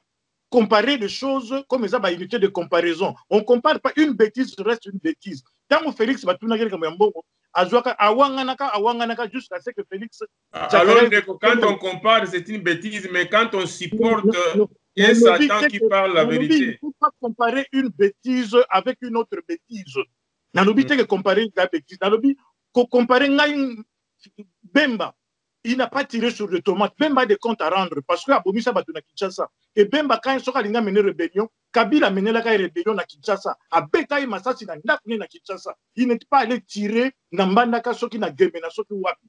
Donc, Bemba, ils ont des comptes à rendre. Ils ont tué notre population. Et aujourd'hui, le Kabila est toujours là. Negonangai à répondre, il y a eu mensonge à Félix parce que y a parlement liboso et on n'a pas de preuves. Les gens bazo kabino ngana zolo bango pour nangai te mina ko ngana claire opinion bato ba yo kabino na ebita ndeko nanga si toi qu'il a convaincu les gens que Félix a tinda mbongo na nani tozana bamboka poto toute traçabilité ya mbongo azalaka kotinda traçabilité à la biso ba preuve ezali kotinda. Ça c'est plus mon problème na lobaki na likambo ya morgue ko se passe kana esprit na biso le papa za na morgue na lobi on à répondre en côté de deux na lobi na likambo yo ya Semsa balingi ba nommer papa ba ke ko négocier pour papa wana akoma na place ya Olengankoy ezali ko rabaisser papa et de trois na zo loba bien papa Kabila a futa indemnité de sortie à presque $500,000 ya papa Tshisekedi en tant que ministre premier ministre na ebito soki ndeko wanga nango les traces sont là ba futa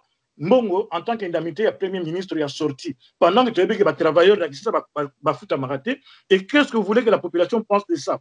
Mais Ndeko, toi, na début, tu as avancé quand même débat. Papa Tshisekedi a ça à Koufi. Si vous faites peut-être Fati pour ne pas parce que vous continuez ensuite. Il y a un temps avancé, moi, débat. Tu as bangé à l'élection, tu as bangé à l'élection, tu as ça à Koufi. Quand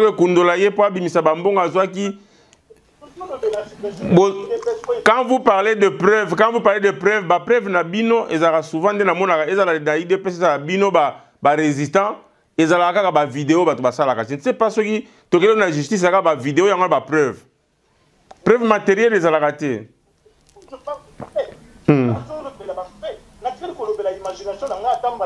Non, preuve. Aujourd'hui, la preuve, vous avez la vidéo, vous avez toujours la vidéo, de la preuve, non?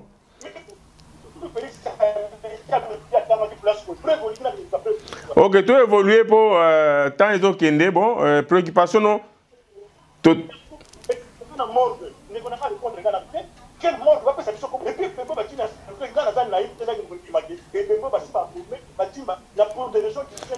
Alors, rapidement, Ndeko, papa Tshisekedi Bokunda ye peuple a ebita za muta peuple azayi mutu na bino kate. A expliqué biso akende mbala moko. Ba votaka Tshisekedi Félix par 98,38% avec vote à main levée. Ndeko nanga expliqué nga bazwa ki ba 0,38% wapi na vote à main levée. Ba ju 98,38 wana so bazwa ka ndenge nini avec une vote à main levée. Toza quand même batu mitu na biso to sala. Ndeko éclaircir ngai. Bon, pardon. Ndeko Poutine, là je ne comprends plus.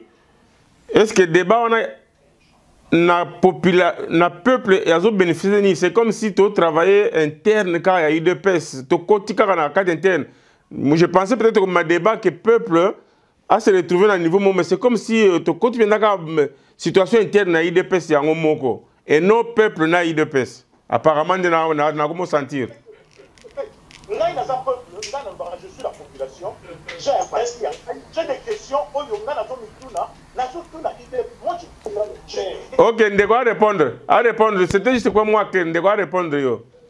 Premièrement, ma question il y a 98%. Premièrement, la jeunesse no banda ko le bakay na on a cela qui membre de l'IDPS mais ndinga ko bomba na se alors wana na longole lo membre de l'IDPS na no bana o ceci na ko prendre le calcul tant ba 98,37 par exemple au besoin nombre ya batu au nombre ya batu nombre ya participants eux ba participer na vote c'est par la calculation au sali pour retrouver un épaisse calcul et ça calcul élémentaire na vote ambe le fait ba contact ba na vote ya mail yo kasi ça nazo silisa ba parler na okoko tikanga lo bape okoko tikanga lo ba na lobi na même na vote à main levée ba ko tala nombre de participants ba les contre et les pour et les abstentions calcul est simple ngana ko prendre le mathématique awate ndeni sali que 98 vote à main levée ba vote ils ont les même chose na oyo ba komaka na papier ba ke ba na papier ba ko tala nombre de participants ba sali calcul na nombre o ba voter pour non ba d'accord nega yako pesa biso ba virgule c'est ça c'est calcul simple papa ne ona makambo zoloba na yebiti ya so mambo zoloba dena mais ndeko oloba ya répondre bon OK limbisa de ozoko tuna likambu ya liwa ya morgue ya président Etienne mon frère tous la peine na mako tous la peine na mako admettons papa tu sais que dans papa na biologique yo yebi situation ndenge za ko passer oyebi ndenge za ko passer et la papa o ba boti soko ngai par exemple na lebeli ndenge ngono ko sentir ngo malamu est-ce que olingi kolobake famille biologique ya fait Etienne Tshisekedi bazana ki mbongo okunda mo ya okunda ndeko na bango omoni tout ba lit nyonso basali po ba kunda mo na bango omoni ndenge pouvoir eza en place bazako banga arriver à corona po ba yebi impact mutu ya kufi azana ngo na Kinshasa lelo yo kotuna bazako kosa biso esi bakundaka ye ozomona ki wana ki toke penda tokiti débat na biso ki penda na se or ngana kanisa ki fallait to lever débat oyo ko profiter la population parce que ça le quoi tout ça tout ba mutonga na famille Tshisekedi tout ça quand même reconnaissant la famille oyo tout se posera pas la question qu'avons-nous fait du Congo papa oya sali papa oya botinga sala kini papa oya botaki ya sali nini pona mboka wana poya biso de so tokomi koloba lelo to bandi de tokomi koloba boye pona mutu oyo a sacrifier se retrouver libanda batu moko baboyi ke ekoro wana ezonga lelo tokomi ekomi kana tuma mokeri moko boye atuna siko bazue bebe basali babombi yango bazue bebe basali baliaki yango bazue bebe basali nango nini balobi ke ebembe na quand le moment va venir bakoya na ebembe wana bayebi nini basali lelo tango balobaka ke non le corps à Mobutu ezonga omonde bakunda corps à Mobutu est en momeno oyebi bande combien bakoza na bambome corps wana oyebi eza na bakisha bakwa bambome mutu pendant 30 ans 40 ans et boyo beaucoup de mutu kaka posona normal mais beaucoup aussi bango diso beaucoup on peut discuter eza bakisha makasi. Nous sommes dans un pays évolué. Nous vivons dans un pays de la vieille démocratie. Nous devons savoir qu'il y a les systèmes, les mécanismes possibles pour protéger le corps. Comment on découvrir le corps c'est ça, il y a un siècle. Pas trouver crâne à Moutou, mais à combien de fois papa Tshisekedi il y a place ça c'est le discours il y a Lumbala. Lumbala il y a après Lumbala il y a le discours Moussoussou. Que baya kokunda président corps na ya pourquoi balobaka eloko wana ezali pasi na bala yango pembeni mpona monaki eza susu na nini te oza kotuna likambo ya Félix biloko ya sur Félix alobaki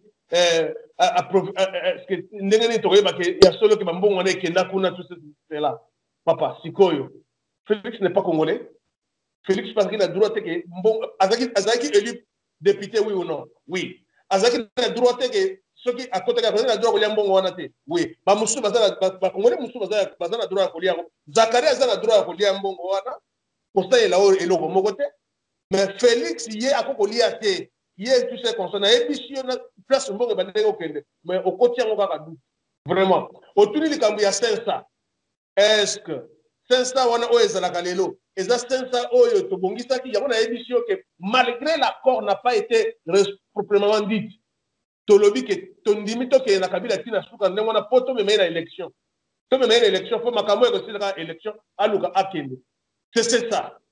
Félix, Pesti et Bakombo, a 3 millions, Alinga comme premier ministre. 3 millions n'a pas premier ministre. On a un bon qui premier ministre. A boy qui premier ministre, pas qu'on a pas naï. A boy yango, mais beaucoup de magas à moi na mutute. Nyo soya ko sala yango te. Nazali porte-parole à Félix, c'est la zone de réalité.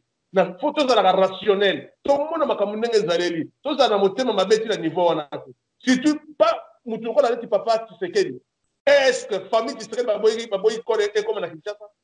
Pourquoi tu causes un moteur ma bendengona? Il y a un moment où même ma camarade de Félix va dire tu as dit à Kosti ma camarade de Félix bango bazana ba diplôme na bango et puis majorité va te belé ba oyo ba critiquer Félix pour ba diplôme bazana pas ba diplôme majorité na diaspora tout na ezala Europe et États-Unis surtout landé les belé bazana kana yangote mais balingo critiquer ba mususu. Merci beaucoup, Poutine. En tout cas, Botika a 10 minutes pour aller là, 1h30, c'est bon. Tu vas continuer le débat, peut-être que alors, Ndeko, na évité na ba réponse à Ndeko Poutine, logo ni na moni nyonso pona yo na moni ata place moko ozo mona mais ata apparemment depuis to bandi. C'est-à-dire que même si tu as 2 heures de temps, vous n'avez jamais convaincu, vous n'avez jamais monté que funga mandengo sengaki na bandeli. Ndeko nangai, nazana esengo mingi ndeko azo répondre, mais Azako devient ma question d'une manière scientifique, d'une manière académique. N'a tenu sur le mensonge où se trouve le corps de Papa Tshisekedi. Il y a comme pour comparer que corps wana ba boma ki bani n'a tenu les lieux parce que c'est là où le débat de mensonge. Le corps de Étienne Tshisekedi se trouve en Belgique. Au Belgique, corps na etikala toujours en Belgique. Tilelo. Si ko zo ko tuna ezawapi. Yo pona yo muta kufiko de ko zala wat pona yo c'est le mensonge balobakaza na morgue yango ngalo biso nazali naïveté na que ne croire que corps ndeko na poser une question moko qu'on appelle mensonge Poutine question ya corps ezala ekundami te muta sa kufi eza na intérêt nini na situation mboka actuellement au peuple azo luka po ezala libéré voilà tuna ye ya répondre. Voilà, et ça question qui tombe. Pourquoi tu vas tirer au moins quand quelque chose se discute, c'est qu'il y a un problème. Bah mensonge oyo IDPS azako éclairé yemo ko azako entretenir yango wana ezako stala ke ezalina au moins une opération comme yo na communication. Quand il y a de mauvaises communications, vous dites aux gens que le corps se trouve à la mort. Mutuloko la ngana naïf c'est na kundimate. Quand on nous dit que nous devons expliquer au groupe une masse les gens étaient fatigués, l'élection va voter dans 98,38 alors bien on calcule le pourcentage. Au moins il y a vraiment naïf, un groupe à main levée, il y a eu un groupe majorité à la qui tombe. La conception quand il parle de diplôme, on parle du mensonge de diplôme sur une faculté, une option qui n'existe pas. Là où le gars a étudié. Et pour la bilo connaître la simple, ils ont dit simple. Toujours, et ils ont dit débat il y a bas étage, tout fanda tout discuter bilo kowana. Aujourd'hui tu quoi élevé en gros pour mulango. Bon ça la communication boyebi. Félix n'a qu'à présenter son diplôme. Félix va nous dire que où se trouve le corps, dans quelle morgue, ce qui va terrain. C'est pas un problème. Ce n'est pas un problème. Dans tout ça.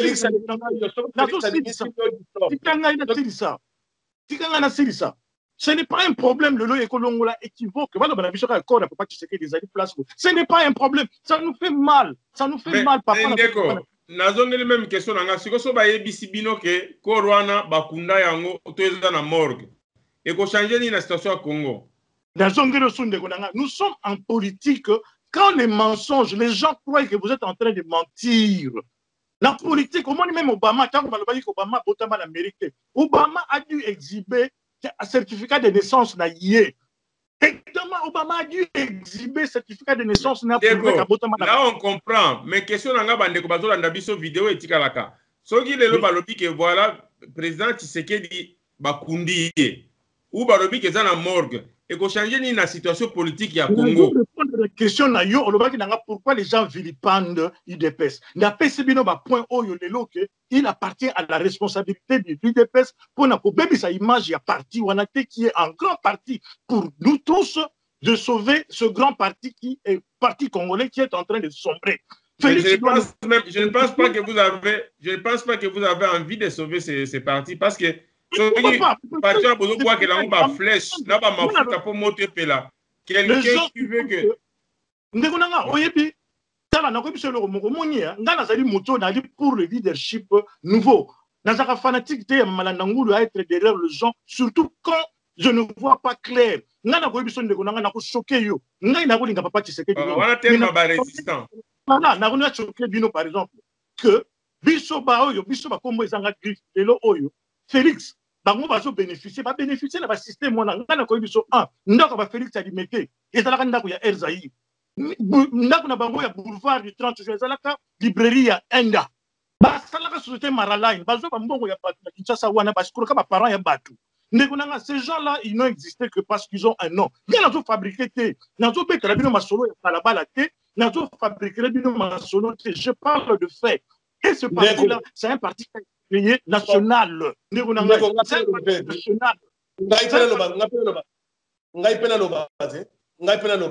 Omoni quand yoka nazonga na baboye nanga na baboye omoni tango zo ya bakisation il faut za la ba preuve ba biloko wana non non mais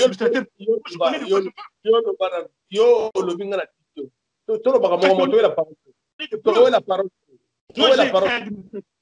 non, tu es la parole. Dans le lobby, si c'est qu'il y a travaillé dans ce pays-là, à quoi son mandat coûté, ok? Votre Ngwanda, lui, qui a pillé les gens, votre Ngwanda qui a pillé, votre Ngwanda qui a pillé, non, je parle ici de Tshisekedi. Ngwanda, c'est un voleur, c'est un hibou. Votre Rwanda qui a pillé le Terminator. Rwanda a potoli biloko. Rwanda a potoli biloko abantu. Parle de la maison. Ateki tiamba na poto awa. Ezalaki normal. Donc tu sais que comment na côté.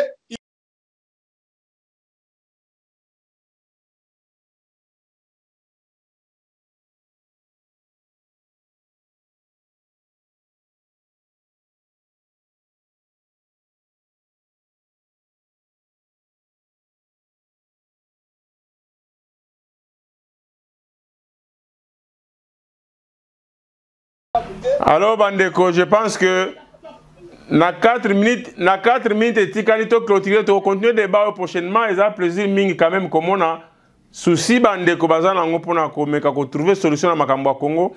Bandeko bazo landa bino pe balandi bino na bokebi na 4 minutes et tikali photo clôturer mission na biso. Je pense que na moni esugi mutu na mutu aza penza satisfait mais ezali débat mo to ko suivre après.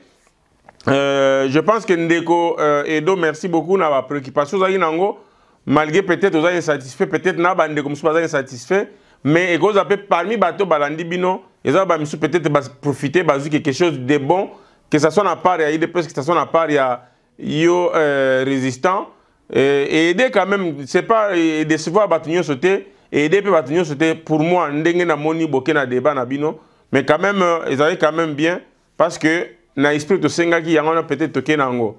Alors na yebité siko na ina tuna motuna suka na binomi balé. Je pense que monsieur zana nous conclure. Peut-être un jour tu vas rezongela ngo susu. Na yebité pour vous deux là.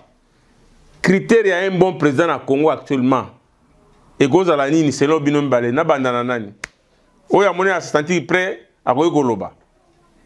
Quel est le critère d'un bon président pour la situation à Congo actuellement à cause de ndenge? Voilà, question Kitoko Ndegonanga, moi je vais répondre rapidement.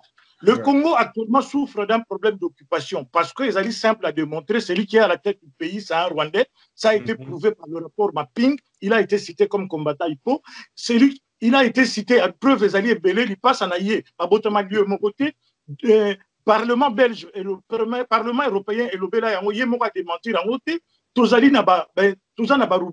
Nos institutions sont féodées.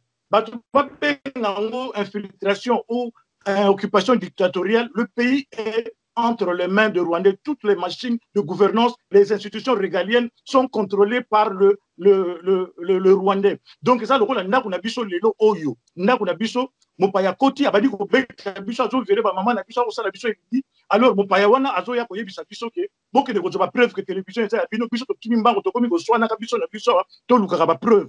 Alors que, ce qui te sangani de l'eau, Natala, dans le charisme Félix, dans le charisme Bembate, dans le charisme Batouana, Badokolo, Batouana, ce qui va sangani de l'eau, Balobi, que Batouba, Bimana, Balabala, ce qui va avoir pour la sécurité, va faire une photo, va lâcher les talibans, Bango, leur peuple, Batou va Bemba, Bimisa, Balabala, Batou Félix, Bimisa, les lots, Batouana, Bango va discuter sur les machines à voter, Bango que les Rwandais out, Rwandais Libana, d'ailleurs la base est dans la zone de Rwanda. Chassons d'abord l'occupation et puis les lots où Batou Félix a la chance comme président, ce garçon est plus populaire que nous tous ici.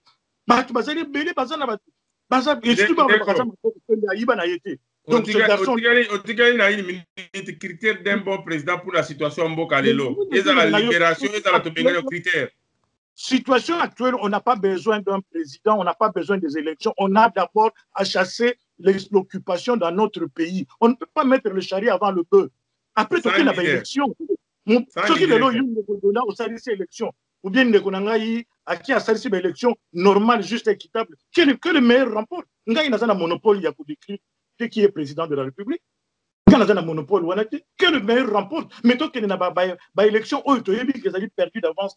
Parce que les gens sont en élection, ils ont toujours faire asseoir occupation. Ils ont le cas là, aux Obenga, Mopaya, étrangers à l'élection pour eux, il faut rêver dans quel même dans un monde. Merci beaucoup, résistant. Merci beaucoup, résistant. Alors, Ndeko, pour la construction, il faut un critère d'un bon président dans la situation actuelle. Oui, nous aurons une minute par rapport à Biloko Aoutouko Basikoyo. Na ina répondre na lefsera eloko moko boyeke ya biloko azolo ba ya occupation tout ça comme ça ezali point de vue na naza ko reconnaître naza ko respecter point de vue na ye mais na yebisa yeke ba Rwanda baza na Congo lelo to za ba Ruberwa ba Moïse Nyarugabo mutu oyo asaila bango ba fiche ya transplantation ezaka ngwanda oyo asoka yeba kate oyo azako libela ayeba yango très bien. Fiche à transplantation à Rwanda et pesta maka pa ya Rwanda azalaki na ba fonction erreur azalaki responsable ya AND fiche wana ye mutabande ko pesa ba Rwanda ye mutapesa ba Rwanda azo remplir ba fiche wana mais lelo oyo documentation ba fiche wana ayela bisote ala kisabisote maintenant la critère ya président de la République na lingina lo babwe ngai lelo oyo nazomona oyo akokozala akoko réunir ba nyonso pona kozala président de la République lelo naza komona Félix Tshisekedi, pourquoi nous avons fait na moni fiabilité na ye, na moni honnêteté na ye, na moni azana esprit à un rassembleur. Azali mutu oyo azana motema molende ya pe ya kolimbi sa parce que pona ko bandisa mboka na biso munene ndenge ya liona to sanga mutu oyo azana bolingo. Lelo oyo même atande ko nanga ndenga za ko luba parce que Félix azali mutu oyo malgré tout ça ba problème na ba Rwandais na ba Ougandais na ba Burundais mais batouana bakotikala bazali toujours voisin na biso lelo tozomona États-Unis na Corée du Nord bakomi kovanda esika moko bakomi kodiscuter c'est-à-dire ezalaki lelo oyo bango batiele na wanduku tozo comprendre pas ezali na yango mais na finalité ya tout il faut que politique na diplomatie et régner na kati wana pour que tovanda très bien et mutako osala politique wana bien ezali président Félix Tshisekedi parce que eloko wana toko kanisa même ata mukolo moko te mutu lokola ngwanda oya bomeli biso mboka toko totia ngwanda place wana ngwanda azali mutu foto. Merci beaucoup Ndeko. Lelo zayi émission ya ngwanda te zayi émission ya Ndeko résistant alinga mona clair na ndenge ide pesa zo kenda tuke zayi plaisir mingi na ebite na ina tuna bino moko bomoni mutu na mutu amekoloba a critiquer émission lekinde nini peuple azolanda bino est-ce que eleki ndenge bokana ki esala mato eleki bongo te sans ba commenter rebele ngwanda lobaki de pesa lobaki juste ka émission sinon à la fin on se dit bonjour au revoir peut-être na occasion mususu quoi